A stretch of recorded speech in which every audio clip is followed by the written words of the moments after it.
దీవిస్తే 10 సంవత్సరాల పాటు అద్భుతమైనటువంటి దగదగలాడే తెలంగాణ తయారు చేసి అందరూ బిత్తరపోయే విధంగా ఆశ్చర్యపడే విధంగా బ్రహ్మాండమైన తెలంగాణ నిర్మాణం చేసుకున్నాం. ఆ విధంగా 25 సంవత్సరాల సుదీర్ఘ చరిత్రను ఈరోజు ఈ వరంగల్ గడ్డ మీద మనం జరుపుకుంటా ఉన్నాం. రజతోత్సవ సందర్భంలో జరుపుకుంటా ఉన్నాం.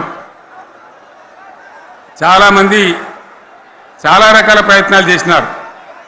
ఇక్కడ కూడా ఇప్పుడు కూడా బ్రహ్మాండమైనటువంటి ప్రయత్నాలు చేస్తూ ఉన్నారు. నేను ఒక్కటే మాట చెప్తా ఉన్నా, ఈ గడ్డకు ప్రత్యేకత ఉంది. ఇది రాణి రుద్రమ్మ ఏలిన వీరగడ్డ, సమ్మక్క సారక్కల పోరుగడ్డ, బమ్మెర పోతన కవితా మాధుర్యం పండించినటువంటి జీవగడ్డ. ఈ వరంగల్ నేలకు నేను వందనం చేస్తూ ఉన్నాను. మన అమరవీరులకు శిరస్సు వంచి నివాళులు అర్పిస్తూ ఉన్నాను. 1969లో మూగబోయిన తెలంగాణ నినాదానికి తిరిగి జీవం పోసింది ఈ గులాబీ జెండాని మీ అందరికీ నేను మనవి చేస్తూ ఉన్నాను. ప్రజలు పరిపాలన అప్పగిస్తే విధ్వంసమైన తెలంగాణను వికాసం పథంలో నడిపించింది ఈ తెలంగాణ. దానికి కూడా ఈనాడు కరెక్ట్గా 25 ఏళ్ళు నిండుతూ ఉన్నాయి. ఆనాడు కొండా లక్ష్మణ్ బాపూజీ గారు ఆశ్రయం ఇస్తే ఏప్రిల్ 27, 2001న జలదృశ్యంలో టీఆర్ఎస్ ఆవిర్భావం తెలంగాణ చరిత్రనే మలుపు తిప్పిన ఒక మహోజ్వల ఘట్టం. పదవుల కోసమో, కులం కోసమో, మతం కోసమో, వ్యక్తుల కోసమో పుట్టలేదు ఈ గులాబీ జెండా. ఇది తెలంగాణ రాష్ట్ర సాధన కోసం పుట్టింది. పదవీ త్యాగాలతోనే మన తెలంగాణ ప్రస్థానం ప్రారంభమయ్యింది. అది ఫలించి మన సొంత రాష్ట్ర కళ కూడా నెరవేరిందని నేను మనవి చేస్తూ ఉన్నా. ఆనాటికి అలుముకున్నటువంటి చీకట్లను పారదోలడానికి, ప్రజల్లో విశ్వాసం కల్పించడానికి, ఆత్మవిశ్వాసాన్ని పెంపొందించడానికి నేను ఒక మాట చెప్పిన ఆ రోజు మీ అందరికీ కూడా గుర్తుండాలి. ఉద్యమం నుంచి వెనక్కి మరలితే, ఉద్యమ జెండాను దించితే నన్ను రాళ్లతో కొట్టి చంపండి అని చెప్పి నేను ఉద్యమాన్ని ప్రారంభించిన విషయం మీ అందరికీ కూడా తెలుసు.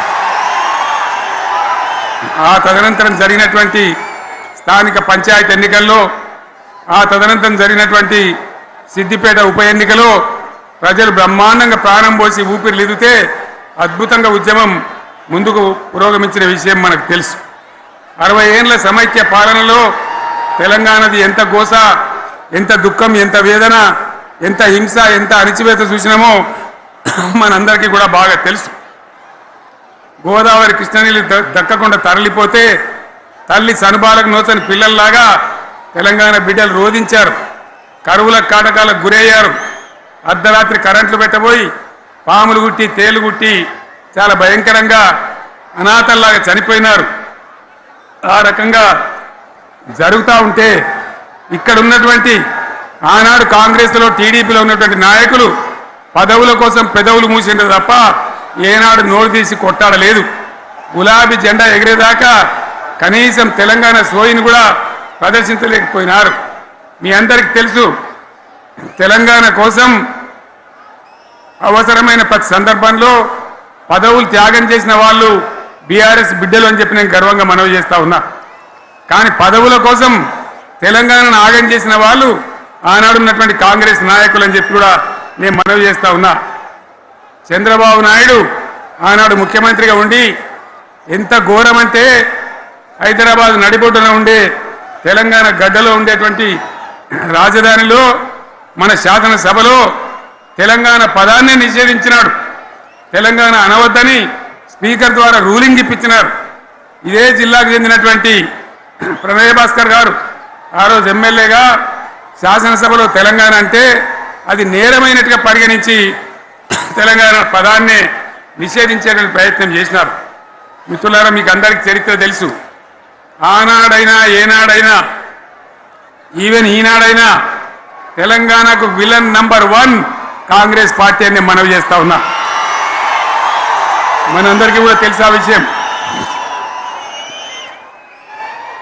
తెలంగాణ హైదరాబాద్ స్టేట్ పేరుతో ఉన్ననాడు ప్రజలు వద్దంటుంటే కూడా బలవంతంగా తెలంగాణను ఆంధ్రతో కలిపిన వాళ్ళే ఏందా బాబు ఏందా పని లేదా